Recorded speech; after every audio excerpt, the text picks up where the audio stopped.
Bueno, vamos a hablar ahora de las teorías de gran unificación, las que se suelen llamar teorías GUT, Grand Unification Theories. Entonces, ¿de dónde vienen estas teorías de gran unificación? Bueno, nosotros ya hablamos de la unificación de las fuerzas eléctricas y débil, ¿no? Unificación electrodébil.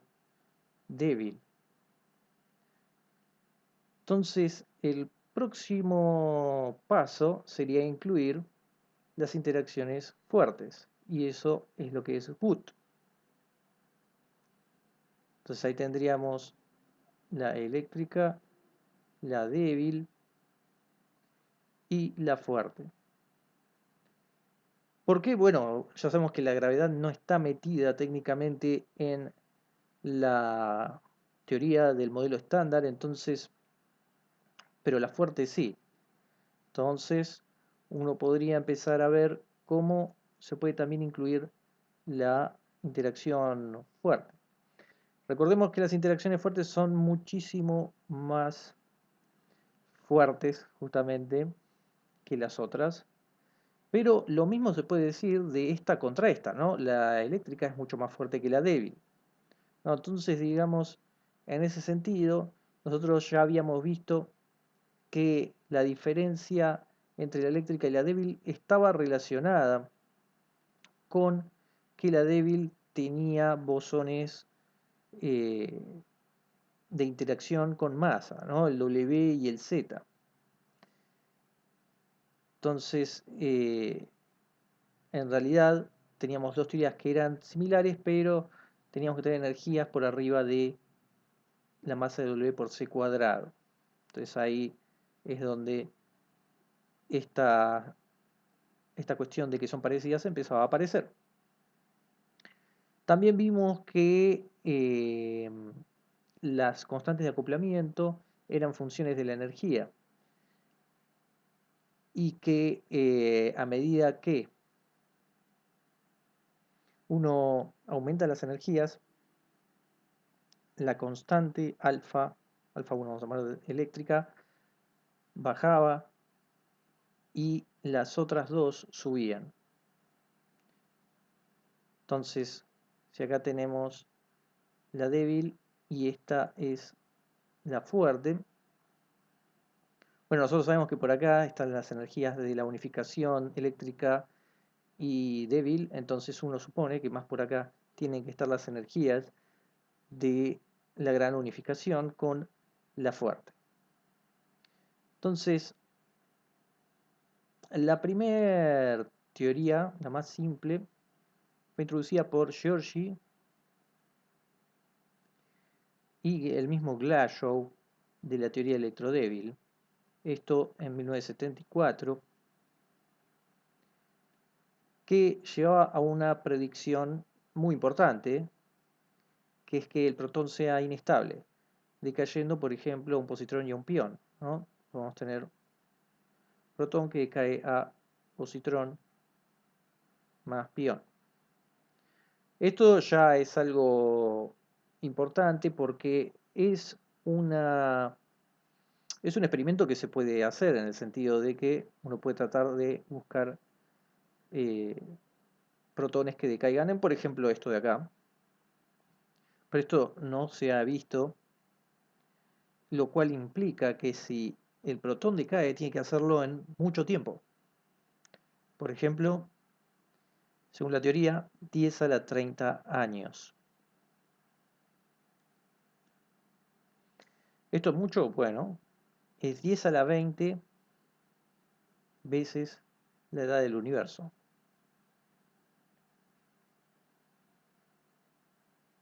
Así que es mucho tiempo, pero aún así recordemos que cuando uno ve decaimientos de este estilo, uno lo único que necesita es conseguir una cantidad de protones relevante para este número. Si uno puede conseguir esa cantidad, entonces existe una probabilidad más alta de que uno vea un decaimiento. Entonces, no es que es imposible hacer un experimento a pesar de este número grande. Si uno puede reunir esa cantidad de protones, y los protones hay muchísimos, así que se puede, uno puede tratar de detectar alguno de estos procesos. Que por supuesto eso se ha hecho y no se ha observado hasta ahora el decaimiento del protón. Esto da una cota al tiempo de vida del protón que tiene que ser no igual, sino mayor a 10 a la 33 años. Entonces, no es que esto está descartado, por supuesto, pero empieza a poner unas cotas, ¿no? Que de hecho, bueno, si la teoría de George y Glasgow da una estimación de 10 a la 30, lo estaría sacando. Pero por supuesto, hay otras teorías que se han planteado, pero todas de alguna u otra manera requieren que el decaimiento del protón exista, aunque este número pueda cambiar. Entonces, por más que no hay una evidencia directa, porque por un lado son pocos los experimentos que se pueden hacer con la tecnología que hay ahora, como por ejemplo este, y después hay otros experimentos que no se pueden hacer porque necesitamos un nivel de energía que no alcanzan los laboratorios que tenemos, ni los aceleradores. Aún así, aunque no haya evidencia experimental, hay una creencia, ¿no? Sobre todo sobre los teóricos, ¿no? Que son los que piensan que algo que ya se hizo se debería poder volver a hacer, que debería ser natural. Pero claro, esto que está acá está frenando ese paso. Entonces, si por ejemplo en los 80 se hubiera descubierto el decaimiento del protón, entonces uno se podría imaginar que los físicos estarían haciendo esfuerzos no solo teóricos sino experimentales para obtener los detalles de esta teoría. Pero como eso no ocurrió, entonces esto se complica bastante, ¿no? O sea, la teoría está, hay gente que estudia esto, pero eh, estas limitaciones hacen las cosas mucho más difíciles. En el caso de esta teoría, uno puede plantear distintas simetrías. Por ejemplo, en este caso se plantea la SU5 que incluye las que nosotros utilizamos para cada interacción, ¿no? La SU3, SU2 y la U1. Entonces contiene todas esas simetrías. En cuanto a las partículas en general, contiene a todas las mismas partículas, pero debe agregar algunas. Entonces uno puede ver en esta teoría, uno va a tener las siguientes partículas, carga, masa, para lo que son los bosones de Gauge, las interacciones, entonces uno sigue teniendo gluones que no tienen carga ni masa, carga eléctrica no, lo mismo que los fotones que no tienen carga ni masa. Después tenemos los W y Z, que ya sabemos que tienen carga 1, menos 1 y 0 para el Z, y una masa de aproximadamente no, 10 al cuadrado electronvolt C cuadrado, esto para poner el orden, porque después aparecen eh, más partículas, se llaman nuones, son nuevones, sería la traducción, son X e Y. Estas partículas X van a tener o bien 4 tercios de carga o menos 4 tercios de carga, pero atención con esto, una masa de 10 a la 16, lo cual esto ya permite ver que los experimentos van a ser muy difíciles. Y también están los IES, que son de masa de carga 1 tercio menos 1 tercio. Y otra vez, del orden de 10 a la 16 gigaelectronvolt sobre C cuadrado. Entonces, ¿qué hacen estas nuevas partículas? Permiten el acoplamiento de leptones con quarks. Uno puede tener, por ejemplo, un down o un anti-down con un electrón y acá sale un X positivo, o puede tener un anti-up y un electrón y aquí un Y positivo, por poner un ejemplo.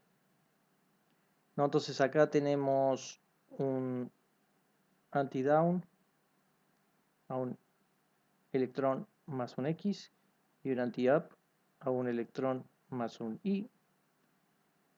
Otras interacciones posibles serían el up a un anti-up más X y un down a un anti-up más Y. Entonces hay que tener en claro una cosa, estas interacciones no tienen mucho sentido si uno las piensa desde el punto de vista del modelo estándar. ¿Por qué? Bueno, recordemos, la masa del down y del up es mucho más grande que la del electrón, ¿no? Para estos casos.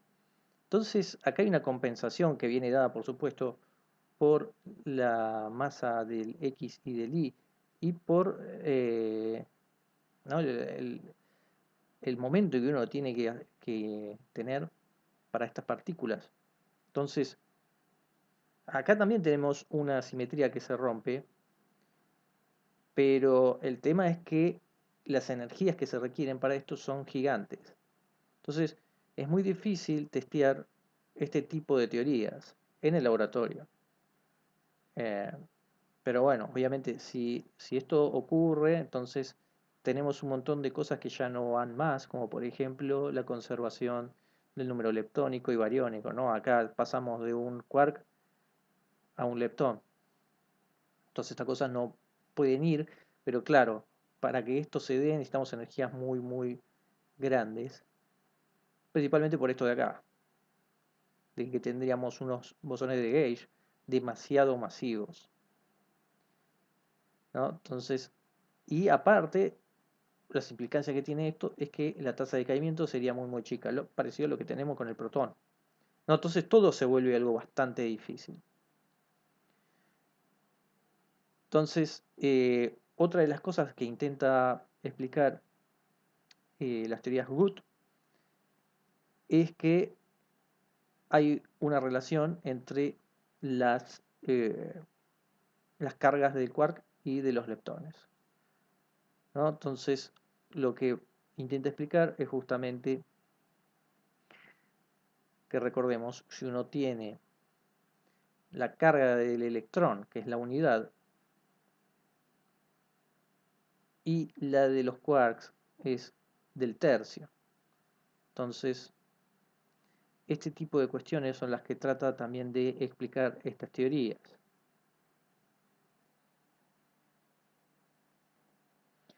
Ahora, hay una cuestión más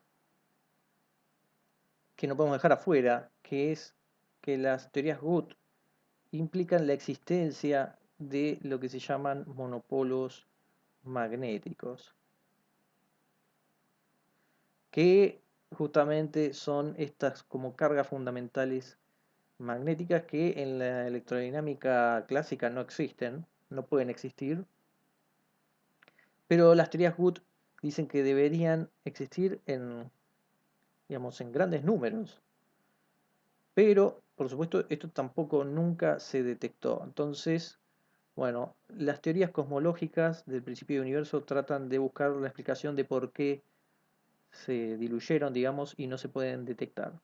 Pero este es otro problema más que agregan las teorías Good, es decir, traen ciertas cuestiones que son difíciles de chequear y que esto hace que esto se mantenga también una teoría bastante abierta en cuanto a tratar de entender eh, cómo uno puede hacer el próximo paso después de la unificación electrodébil para meter también la interacción fuerte. Eso es lo más